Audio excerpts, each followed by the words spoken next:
नारायण नारायण नारायण।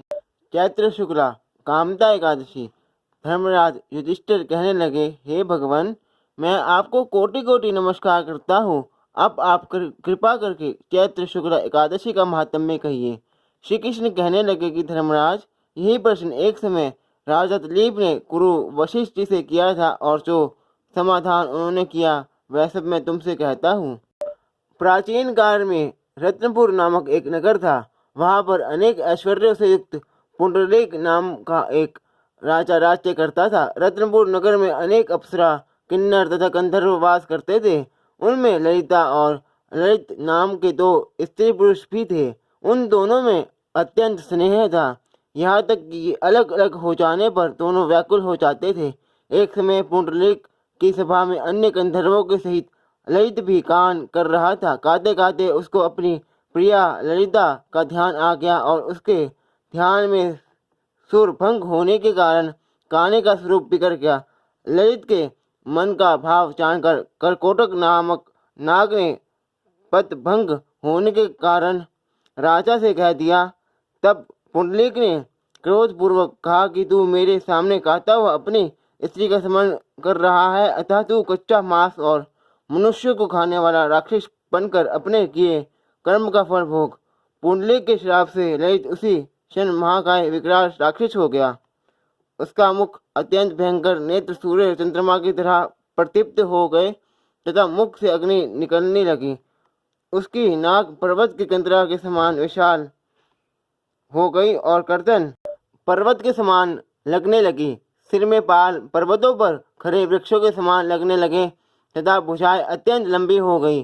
कुल मिलाकर उसका शरीर 8 योजन के विस्तार में हो गया। इस प्रकार राक्षस होकर वह अनेक प्रकार के दुख भोगने लगा। जब उसकी प्रीतमा ललिता को यह सब वृतांत मालूम हुआ तो उसको अत्यंत खेद हुआ और वह अपने पति के उद्धार का यत्न सोचने लगी। वह राक्षस अनेक प्रकार के घोर दुख सहता घने वनों में रहने लगा। उसकी स्त्री उसके पीछे पीछे जाती और अनेक प्रकार से विलाप करती रहती। एक बार ललिता अपने पति के पीछे घूमती घूमती विंध्याचल पर्वत पर चली गई, जहाँ पर श्रृंगी ऋषि का आश्रम था।